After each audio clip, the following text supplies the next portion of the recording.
Hello, everyone. I'm Teacher Mike, and this is the very first episode of my new podcast, English Conversation with Teacher Mike. On this podcast, I'm going to have conversations with English learners, English teachers, and other people who speak English so that you can practice listening to real English conversations while also learning new ideas that you can use to improve your English.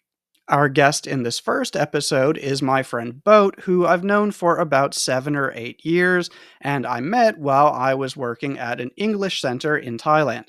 And not only is he a very successful English learner, but he also has a YouTube channel for Thai people, which is called English Please.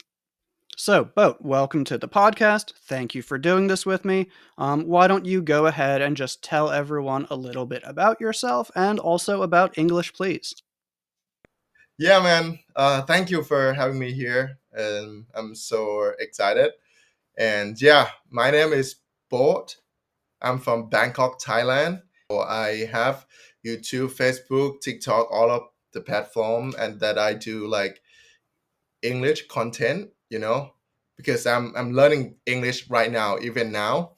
And I try to like share my experience to like Thai people who want to learn English, and hopefully it can inspire them a little bit, by interview with foreigners who live here, even they can speak Thai, stuff like that. Can you tell us a little bit more about like why you started doing that? Like why did you start posting? What was your goal? Yeah, man. So I start my channel is about 10 years ago. Back then, I was just a kid. I cannot speak English at all. Nothing. I just know like, hi, how are you? Thank you. Can I take a selfie? Because I'm so into like the band, like foreigner bands, like they came from another country. So I love to go to see them perform here. Back then, I don't know any English. And I was just like, I want to practice. I want to practice by myself, and I want to be able to talk to the band member, because I'm so in love with them. I was like, I want to say like, guys, my dream come true today. Like you came here to Thailand, I can get to see you right now. So I bought an album and merch and anything, everything, So I want to say that. So that's the goal for me. That okay, if they come to Thailand, I want to be able to talk to them and tell them like how much I love them and stuff like that. It starts from that. Normally, Thai people, we went to Thai school. For me, just me, like let's say I went to local school, which is like they teach English for sure. But back then I was so young, I don't really care about English at all. I don't know. I skip the class all the time because I don't want to learn English. But then when I grew up, I was like, no, we need this. This is so important. Like you need to learn, and if you know a little bit of English, you can go around the world, because that's another goal for me, that I want to travel all around the world. If you cannot speak English, how can you communicate with them? So yeah, that's pretty much of it. Great, thank you. And you said two things that were really interesting, and they're also two of the next questions that I had for you. You already kind of started to answer them. So you mentioned wanting to talk to the bands. I think you had one specific experience that you've told me about in the past. Would you want to share that here and kind of let people know about how you felt and how that kind of motivated you to learn English? Because I like how for some people, those type of situations make them afraid of learning English, but I feel like for you, it really motivated you. And that's one of the things that I really like about the way that you approach learning English is that you think about these things in a way where it's very positive instead of negative, and you try to do the things that you think are difficult or challenging. So tell everyone about that experience. Yeah, sure. So I'm not sure what year, maybe 2012 or something. So there's some band called Memphis Mayfire, the metalcore band from Texas or something. They came here. They're quite famous in the US, in the metalcore scene and stuff like that. And they came here. So I love the singer. I love the vocalist so much, Maddie. And I was just like, I need to get VIP ticket because I want to meet them. you pay a little bit more, and then I got a VIP ticket. I bought it, and then when I go there before the show start, they let us maybe like 20 people for VIP tickets to meet the band for 15 minutes. You can go talk to them, you can walk around, you can take a picture, anything. And then when they say, okay, now 15 minutes, you guys can go talk to them. And I was like, oh, because all I know, hi, my name is Bod, blah, blah, blah. How are you? Can you sign this for me? Can we take a selfie? That's all in my head. I don't know anything other than that. And then when they let us meet the member, I remember like the drummer, like his name is Jake or something. He came to me. And he was like, "Hey, dude, how you doing?" He said that to me right away, and I was like, "Oh my god, I don't know what is it," because as I mentioned, I know how are you. That's it. I don't even know like how what's going on, how's it going. Like I don't know. And he was like, "How you doing?" I was like, I it seems like I'm dead, you know. I was like, I don't know what to talk, and then I would just sentence come up like, "Can I take a selfie?"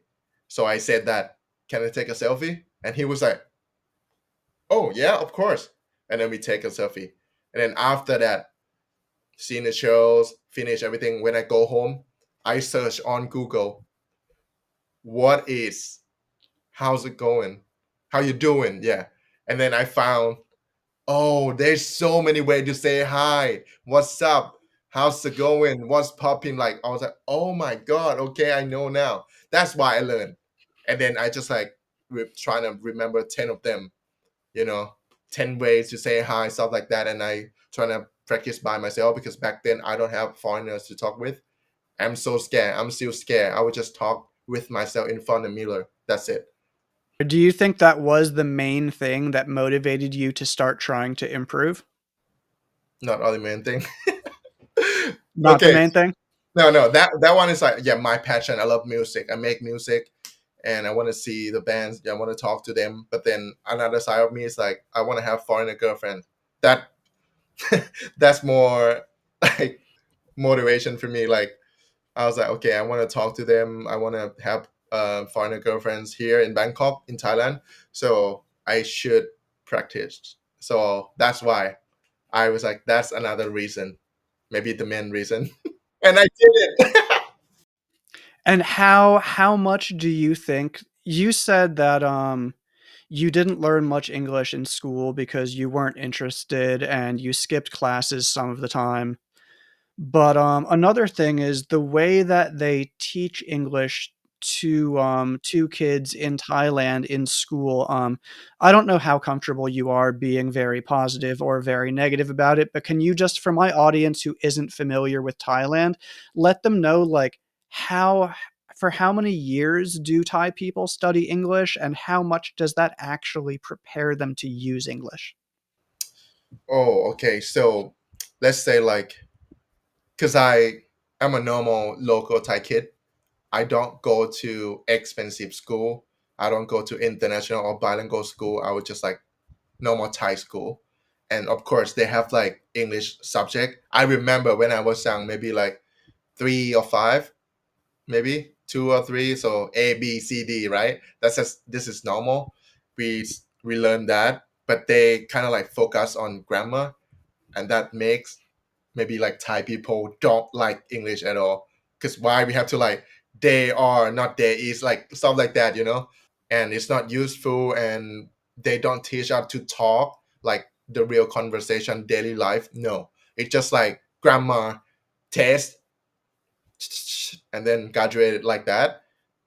You know, I don't have where that I live in Bangkok. It's like the area is like no foreigners at all back then, and we don't have a reason to talk in English. You know, Yeah, so basically, I mean, it seems that most Thai people, I mean, yeah, so even if you don't go to an international school or a bilingual school, everyone takes years and years of English classes. But like you said, their focus is on grammar rules and things like that, and the pronunciation is not always correct.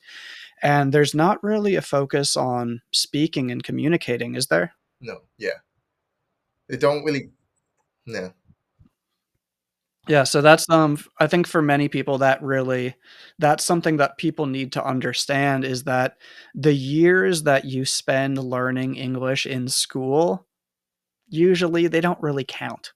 Like, sure, you learn some basic vocabulary, you learn some basic rules, but if you, like, went to school for, I don't know, however many years, and maybe you studied English for 4 years, you didn't really study English for 4 years. You just learned some rules for 4 years, but that's not the most important stuff. no, not at all. Because like I get a chance to speak in nowadays, like I get a chance to speak to foreigners. They don't really care. I make a mistake all the time. I made a lot of mistake, and they don't really judge me. They was like, "Oh, your English is good. You know, at least we communicate. We understand. Even like you like your grammar is wrong or your pronoun is not the right tone, stuff like that." But they don't really care. That's the good thing.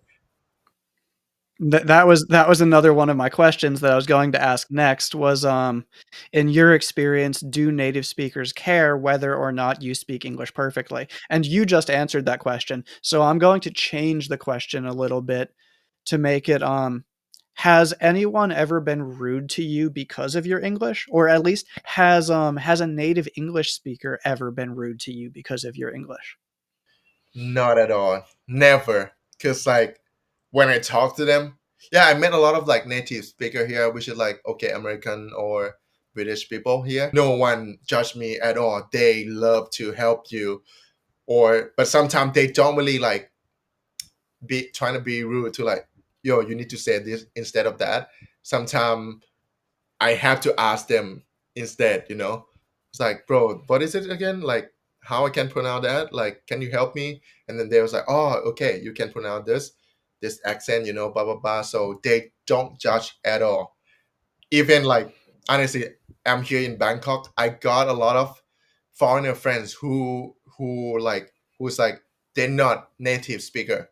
They're from um, Europe, you know, like Spanish, Mexican, all of them, like Ukrainian people, Russian people here. Their English is like, you know, not that good, but we understand each other.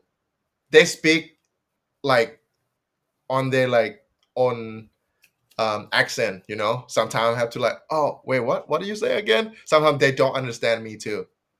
Even I'm trying to like speak in American accent, but they speak in Spanish accent, Mexican accent, or Brazilian accents, you know, and they're not perfect too, but we understand each other. So that's the key. That's the point for me. Okay, so four really good things that you said right there. I'm gonna try to remember them. I might forget 1 or 2 of them while I'm talking. First one was that you said, "No, no one has ever been rude to you." And this is someone who speaks English all the time. Boat spends lots of time speaking English with people he knows, with people he doesn't know, and he says no one has ever been rude to him. So that's one thing I want people to understand is that yes, it can happen, and it probably will happen a few times in your life, but most of the time, no one is going to be rude to you if you don't speak perfectly. And if they do, screw that person. That person doesn't matter. Like, don't worry about it. The other thing that you said was, okay, so the other thing was that people think like, "Oh, if I say something wrong, native speakers are going to criticize me." And they're not. They're not going to criticize you. They might correct you, but correcting you is them trying to help you.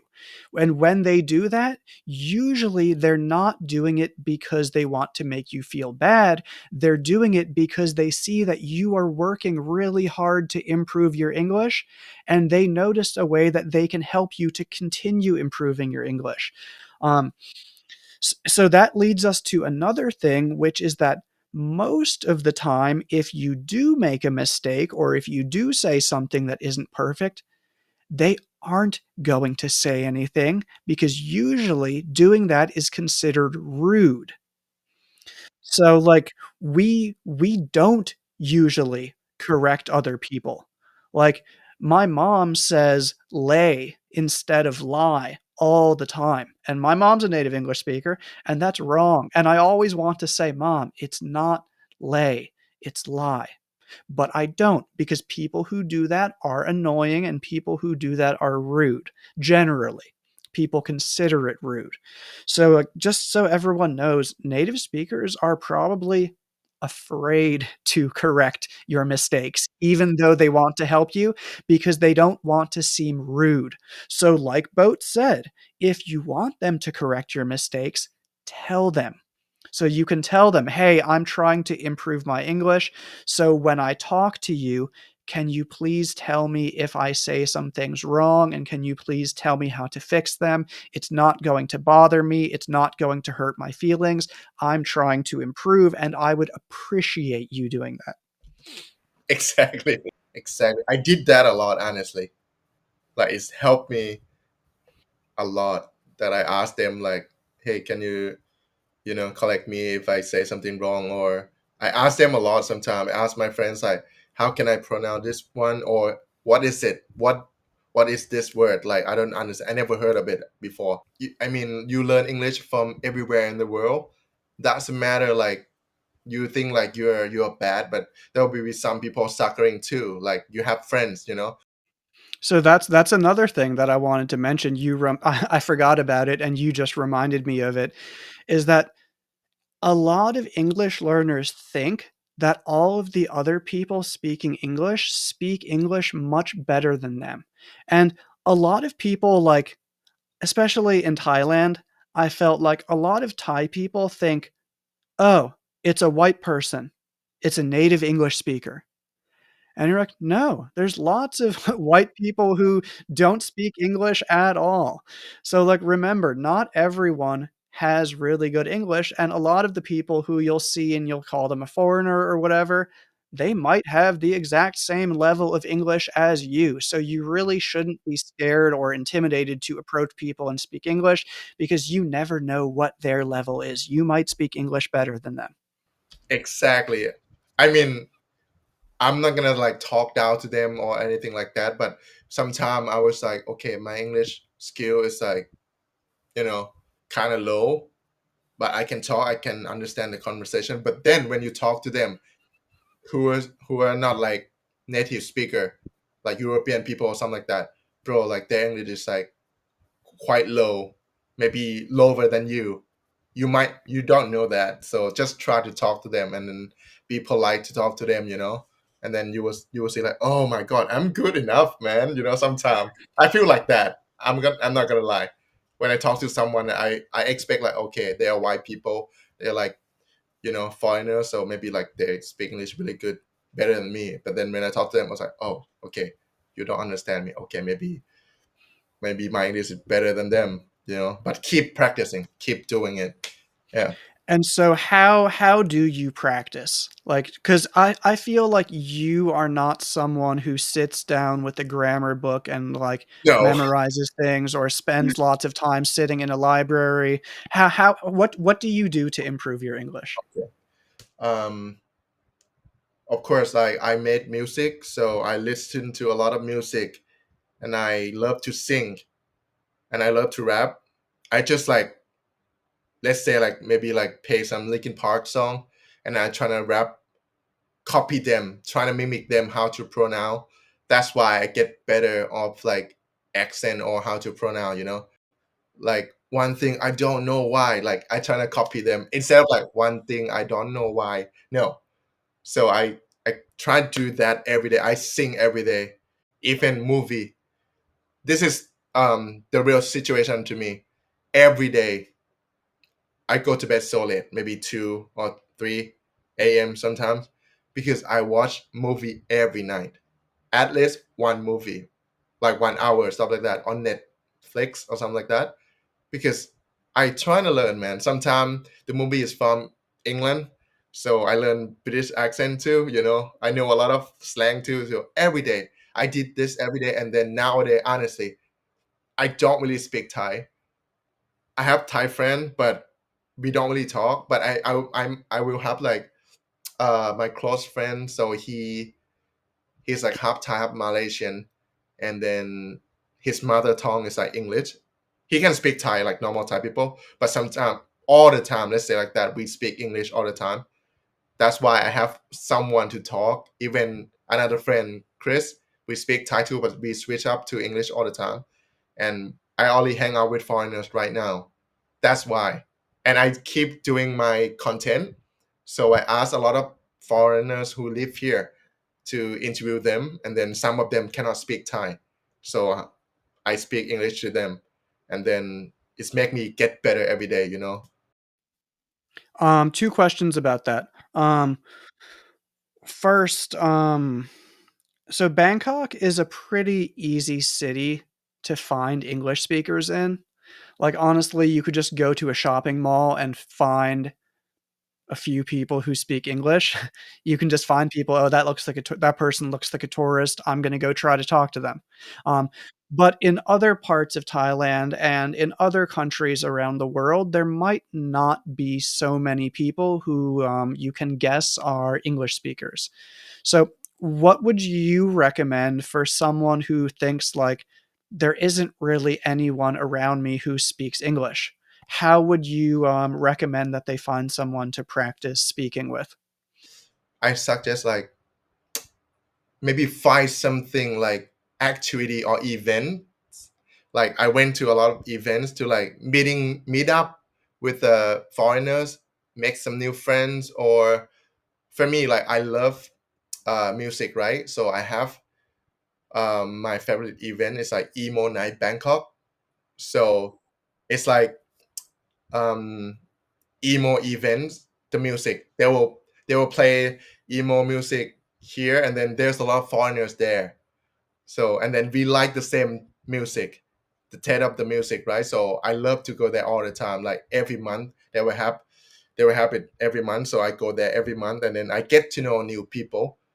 I meet a lot of foreigners, and I can talk to them, and I can talk to something that I'm so into it, like music. Oh, you like that band? Wow, man, let's go. Stuff like that. Mostly, honestly, mostly they're not native speaker.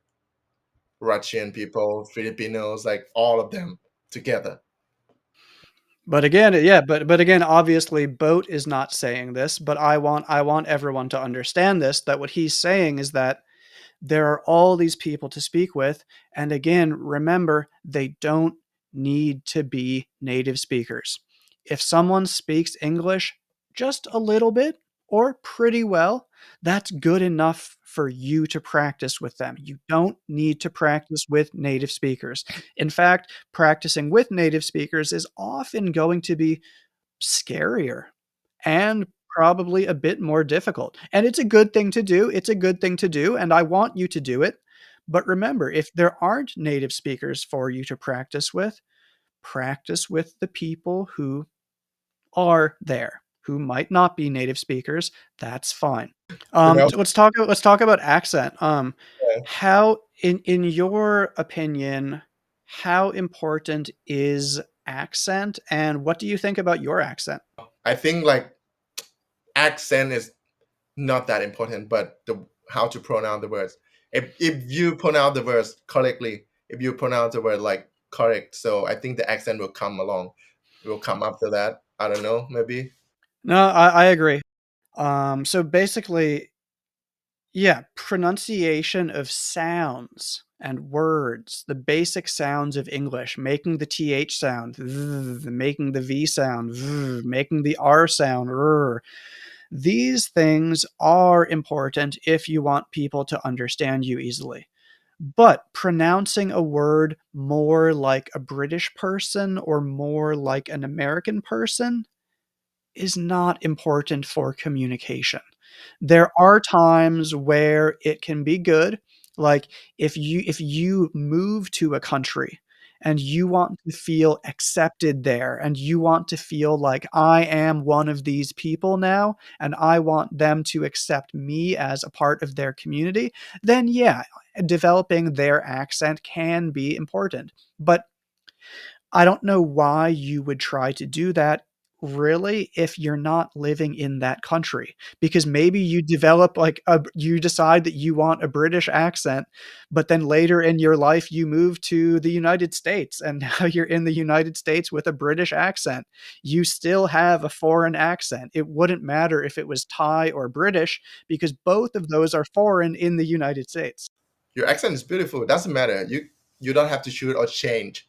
But if you want them to understand, maybe yeah, just trying to pronounce everything right. That's it. I mean, nowadays, like I try to focus on that more.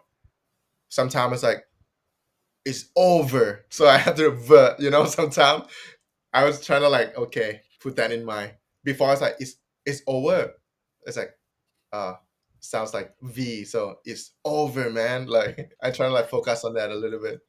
And when you really focus on the sound and make it more clear than it should be in a real conversation, that's a great way to practice. Like, you don't want to say it that way in conversation. You don't want to say someone, "It's over," but if you practice it that way when you're by yourself, then it guarantees that you don't go lower in the real situation. So if you practice up here in conversation, it will be right where it should be when you're not focusing on it too much instead of it being a lot lower. So that's a great way to do it. Or I remember that I went to club and I back then I just learned like the sentence like let's get out of here. Let's get out of here. At first I'm like, wait, what? ออกไปจากที่นี่กันเถอะ Let's leave this place. Let's get out of here. And I was like, wait, how can I write that? And then I watched on Netflix and then I put English subtitle and it's like, oh, it show up like let's get out of here. But then the way they say like let's get out of here. So I know immediately like, oh, okay. So I know the whole sentence now, but normally they don't speak like let's get out of here. They will speak like the whole thing together. And then I practiced that 1,000 times. Like I'm not gonna lie. I was like, let's get out of here. Let's get out of here. And then one day I went to the club and then not many people in the club and then we want to leave and I talk to my friends like guys let's get out of here. It's automatically coming up in my head. I was like damn, this is like I'm improved now. Dude, practicing speaking is so important. Like, lots of people think like, "Oh, because I know what it means, I will be able to use it in conversation." No, you won't. You're not going to be able to use it naturally unless you practice it. And you practice it again and again and again. And not just again and again and again on one day, but one day, the next week. You keep practicing these things, especially if they are things that you might not have an opportunity to say very often in real life. If it's something like hello, you don't need to practice it that much because you use it a lot. But when there's things that you don't use a lot, you need to practice speaking, even if it's by yourself, just saying it again and again, like you said, until you feel more comfortable. And again, you can really try to make it a bit more extreme. For example, the Thai word my.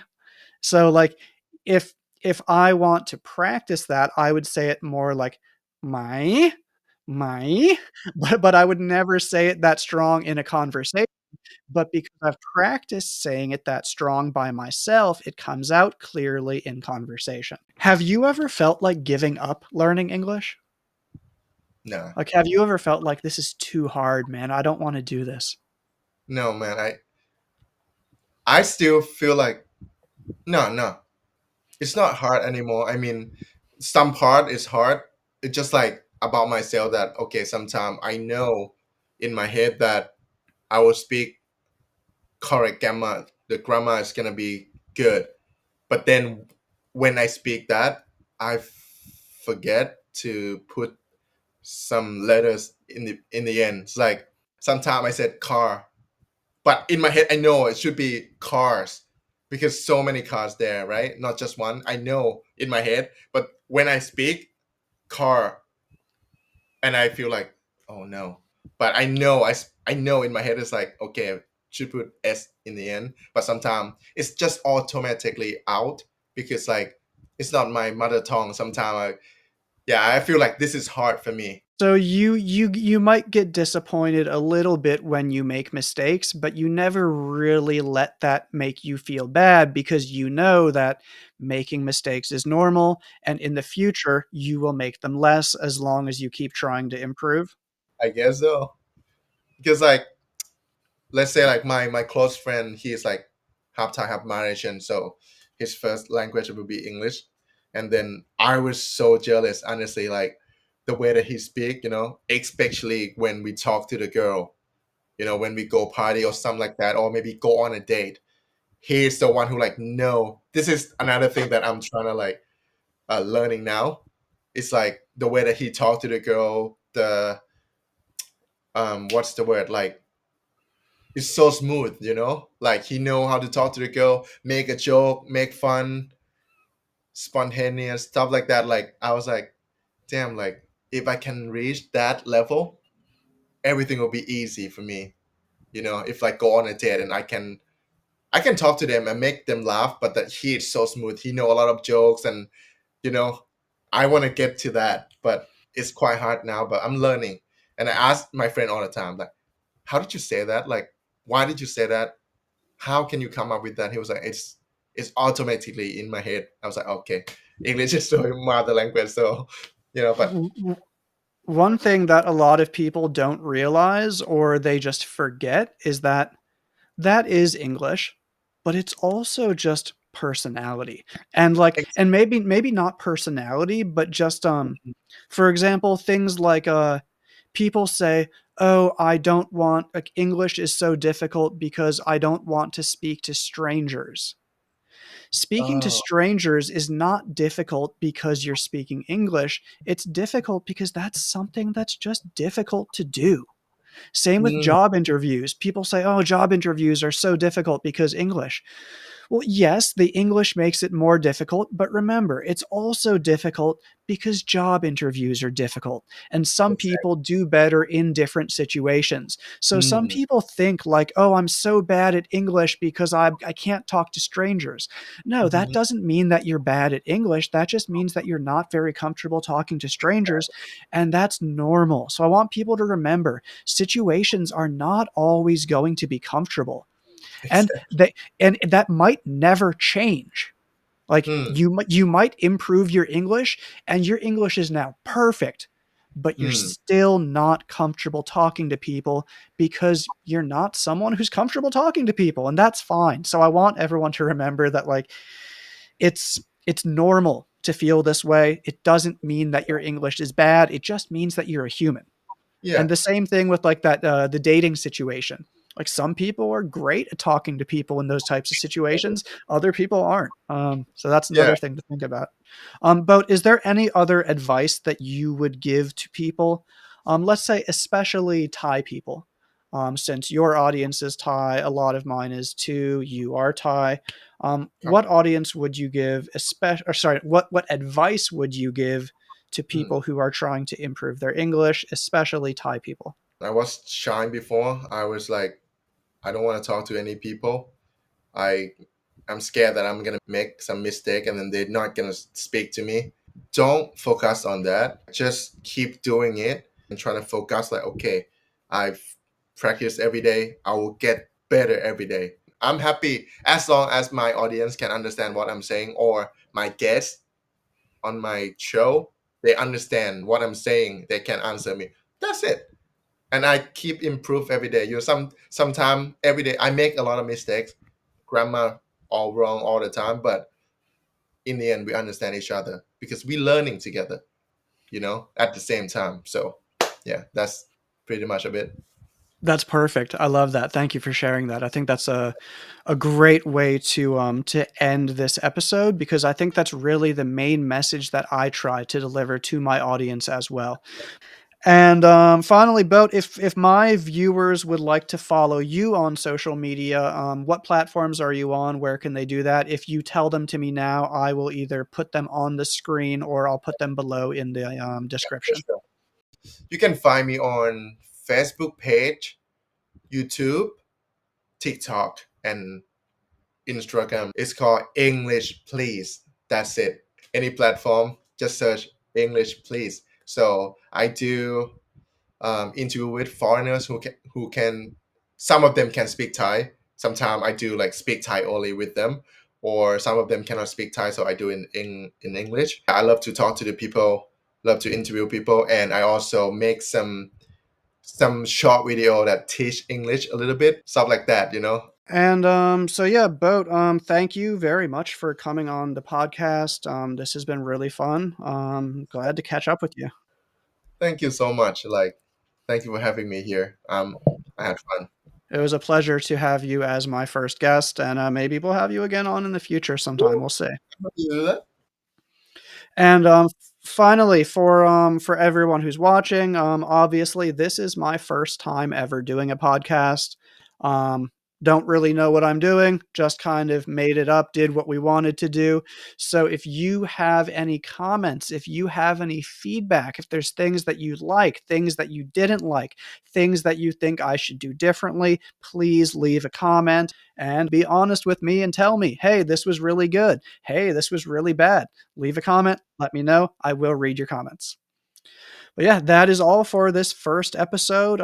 If you are not subscribed to my YouTube channel yet, don't forget to do that. And if you found this video useful, also please give it a like. That is all for this episode. Thank you all very much for watching.